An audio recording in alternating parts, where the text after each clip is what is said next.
Hello everyone and welcome back to the channel, and today we are comparing HubSpot and Salesforce. That's right. HubSpot, HubSpot versus Salesforce. Which CRM giant wins? HubSpot or Salesforce?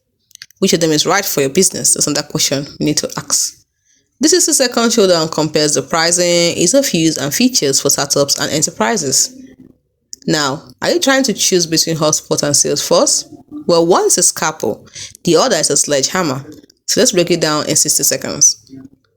It is best, let's look at what they're best for. HubSpot is best for startups and SMBs, while Salesforce is best for enterprises. So the winner, it depends on it depends on what you are. If you're an enterprise, use Salesforce. If you are a startup or a small or medium business, use HubSpot.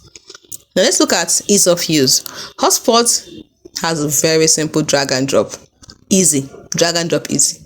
While Salesforce has a steep learning curve. The winner, definitely HubSpot.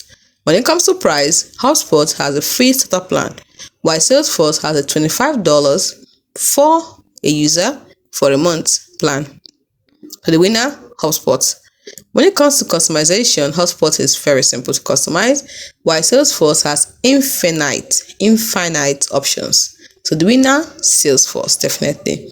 When it comes to AI tools, HubSpot has basic CRM AI, while Salesforce has, let's just call it Einstein AI. So the winner, Salesforce, definitely. When it comes to setup time, HubSpot, within a day, you should be able to set it up. When it comes to Salesforce, within 3 to 6 months. So the winner is definitely HubSpot. So HubSpot equals to quick, friendly, and affordable, while Salesforce equals to powerful but pricey. So if you're a small business, HubSpot. If you're an enterprise, Salesforce then. So Team Orange or Team Blue? Comment below.